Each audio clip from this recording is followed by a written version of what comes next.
Good morning. Protocol is already established. When I was asked to give a condolence on behalf of Linden, I jumped for the occasion. One of the reasons is both of us from Andres, and not only that, his mother and my mother and his family is from Lausanne, and not only that, Mr. Roel, George Linden father. My father used to work on the Lady Bargo with Linden father, sailing from Nassau to Andres, carrying freight, and from Miami to Andres, carrying freight. So this is a close-knitted family. So I was delighted to come and say condolences on behalf of the Woodside family to the Roel family. And in life today, you have to give thanks for life itself and for the people who bend you down, who give you the tap on your shoulder and show the appreciation. I heard all the comments this morning and it sounds good. Right now I'm struggling with a hard situation, but I must compliment the Water and Sewage Corporation from the management staff straight down to the staff in general, because I spent a month away in the hospital in Jackson, and I have a $2,000 bill right now, but I don't mind that, because the reason for that is I had a lot of friends, managers from Water and Sewage call me to comfort me, and to be away from home, from your family for a whole month, it never happened before. It was a telling thing on me. So let me just give you a journey of my testimony and my journey based on what Dave was talking about this morning about going to the doctor and all that. Well, thank God I went to the doctor. I was diagnosed in 2005 with heart failure. And before that, me, Gordon, and Terrence Starr, we used to go to the hospital regular and donate blood. And I was surprised when I get diagnosed. When I get diagnosed, they admit me in doctor's hospital right away. And Cornwell Brandon saying, my heart is beating at 25%. 25%. So you all know from 100 to 25, that is nothing. And I was like in critical condition.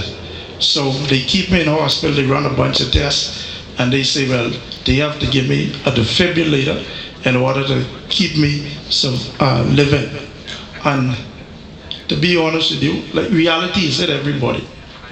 And reality, my mother was there, my wife and sisters, all of them was crying. And I played tough. And I say, man, you don't worry about it, you'll be all right. But that night alone in doctor's hospital, reality hit me.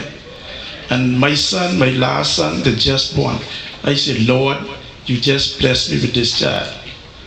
Just give me enough time to grow him up in the fairness of God, and that's all I'm asking for. And I went to sleep that night and feel free as a bird. I come out of the hospital.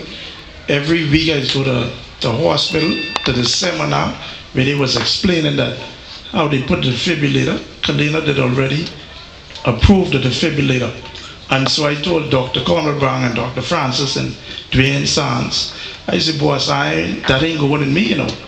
So they say, what do you mean it ain't going in you? I said, man, God done touched me and I didn't feel it. So they say, okay then. And I continue going on. And it's about 10 of us. And every week, when they go, somebody missing in the ask, with that person is he dead. And the next person dead. Then you start getting scared. But then, because of growing up with a strong family and believing in God, although you was dying, you still have your faith. And so 2 weeks before time to do the surgery, they give me another test. And they couldn't believe the test. They do a next test. And they say, it's much better. And they don't have to put the in me no more. All I have to do is maintain taking the medicine, controlling what I eat, and X, Y, Z. And to be honest with you, thank God for the Water and Sewage Corporation with the medical plan what they help us, because that helped me along my journey. And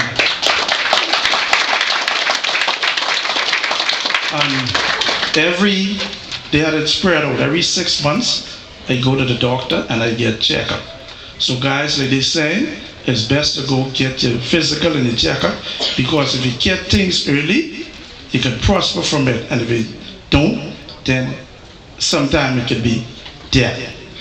And so last year, March 15th, my wife was diagnosed with stage 4 lung cancer.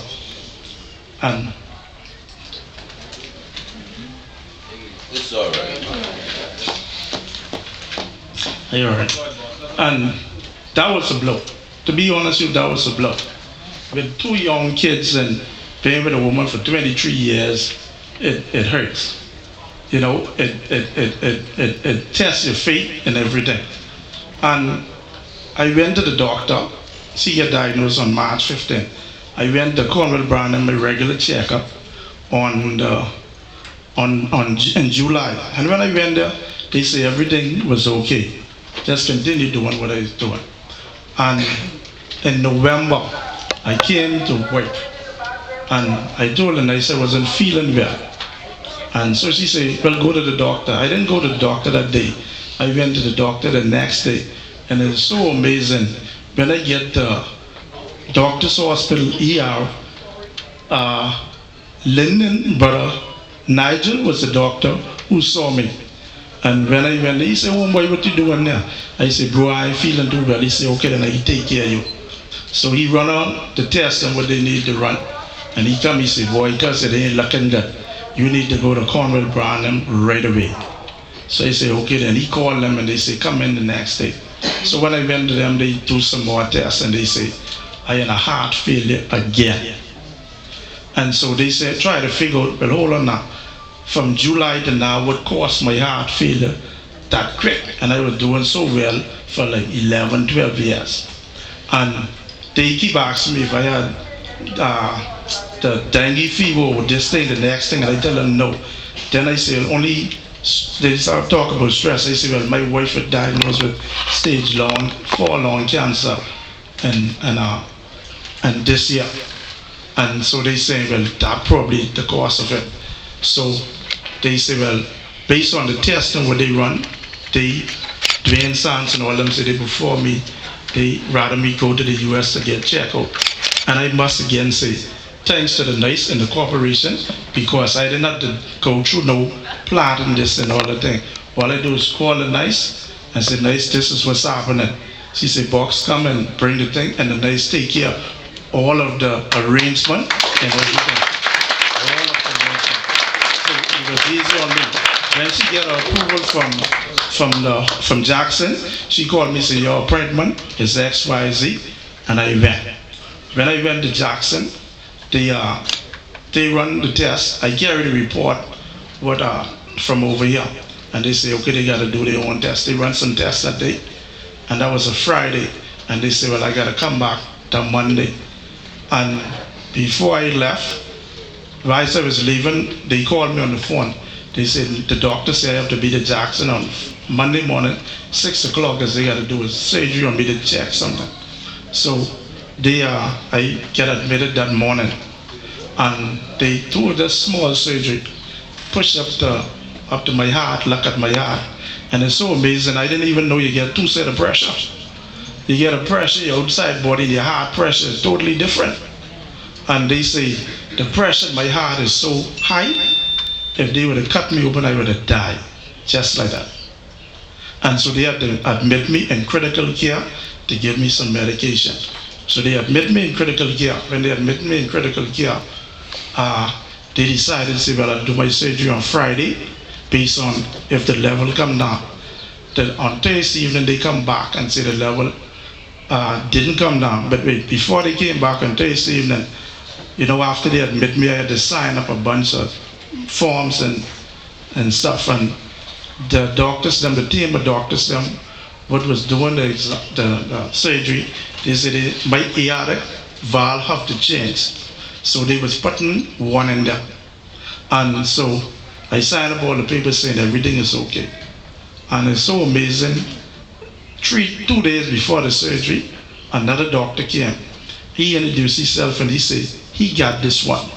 And he was a short little fella, well arrogant, but I guess I just how comfortable he was. And when we asked who he was the boss over all of them. And so the next, when he talked and he said exactly what is what, and he said, it's up to you. I said, boss, because the valve what he was putting into me first was a mechanical valve. And he said, no, that's an old fashioned. He put a tissue valve in me. So now if I wanted or let the other doctors, I said, no, boss, I go with you. So I had to sign papers all over. My sisters them asked me, well, how long the surgery could be? He said, the longest it can take for them is to cut me open or whatever, because he could be in and out in no time. That's just how confident this man was. And I did feel good. And then he dropped the blow on me. He said, the surgery is one of the most dangerous surgery. Then he started explaining that. He said that you take one tube from this side, one from that side, next side, and then you hook it up to a blood machine. And when they do that, your heart is stop beating. I said, wow. I basically go home. But I had to do my surgery. So then he started saying that you could be paralyzed, you could be brain dead, and this thing what could happen, they wouldn't know until you wake up. And stuff like that. So I still there was, still I try to play strong. And gentlemen, let me tell you something. Like the pastor say, you gotta have your psalms or your scripture in your head. I grew up in Andrews with 13 children in our house. And I know the youngest set, but the oldest set from the island, and probably Nassau, they know. When we were small, they had a little testament, a little red testament. And everybody's had a testament. And my mother used to sit all us down on the floor. And everybody had to read. And then she'd come back and ask you questions and stuff like that. Those who can't read, they just listen. So I was always grounded in that good Christian principle. So I always believe, yes, I is getting knocked down, and yes, I is feeling. And so that afternoon, my sister them, they left. And my spirit gone. And I guess it was because of what he said. And when I called home, my wife was saying things she said to me. Like she didn't want to say it, but I heard my brother in the background say, I bring the oxygen. And so I asked her, what that for? She said she on oxygen straight through now. She didn't want to let me know that when I leave, she wasn't on it. But she have to be on oxygen all through.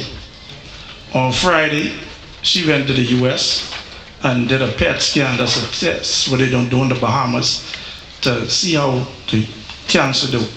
And it came back more than before. On her right side now, she ain't have no oxygen going through it. So she on oxygen straight through. But the good thing about life, I believe in God and he strengthened me. And to get back to the Bible, the pastor said the Psalms, and one of my favorite Psalms is the 23rd Psalms. And in 4 months, God spared my life, I'll be 50 years old. And I was reading the 23rd Psalms because I could read from I was about 3, 4. All my life I was reading the Psalms. Anytime I down, I read the Psalms. But for that moment, I don't know why, I started to fall asleep and I wake back up. And the Psalms run across my, like somebody said, read the Psalms, but just read the first part. And I said, the Lord is my shepherd, I shall not want. And that was it. And then I start thinking and understand. I said, oh my God, what is a shepherd? A shepherd is somebody who watches over the flock. Carry the flock out of the pasture, down the hill, feed them, give them water, protect them from all enemy. And right then I said, thank you, Jesus. Because if he is my shepherd, although I go through all the struggle, why I have to worry? Right then, I just went to sleep, and I had a whole positive attitude after that. The morning of my surgery, I was just smiling and everything. 6 o'clock, they was preparing me, they rushed me in surgery. When I came out of surgery, they wake me up. They keep me in intensive care for that night. That morning they get up and they say, I have to walk. I say, I don't have a problem with that. The doctor on one side, the therapist on the next side, they say, take baby steps. I look at her and say, miss, I can't do that. So she said, how you feeling? I say, feeling good. So the doctor says, well, why you can't do it? I say, I can't walk like that. So he said, walk like how you think you can walk. And I walk normal. I walk like from here over to the building, and I come back. And they say, okay now. I said, no, let me go again. Because I was determined, I already have that spirit in me, that I need to do whatever these people say, so I could get back home to take care of my family. That same day, they put me in a part of intensive care, but not the critical part, because the part what I was in that night was the critical part. They just put a tape over my chest, because they're saying, well, there's a foreign object in me. If my body refuses it, they could go back into me without carrying me out of the room. That next day, 12 o'clock, they put me in a regular room, just for monitoring purpose. Everything was off of me. The next morning, they put me in a regular room. 3 days after that, I was out of the hospital, but I didn't leave United States, because I had to go back to the doctor, the surgical team, and the next doctor. So gentlemen and ladies, let me tell you something. Yes, it's good to do certain things and whatever, but trust me, when you get a spirit of God in you, the things what you're battling with, it'll be much easier for you to go through it. It gives you the strength, because I tease my sister and I say, you all give me life, water, food in the hospital. You can imagine 2 weeks in a hotel eating chicken with no season. No season. Whatever you eat, no season. I had to tell her put some plantain or carrots in it to give it a little taste. The water tastes better. The juice tastes better. Everything tastes better. But I know within myself, I say the Lord is my shepherd, and I'll be all right. So you all just hold on and do your best. Praise God as much as you all can, and trust me, if He did it for me, He did it for anyone. You just got to reach out for Him.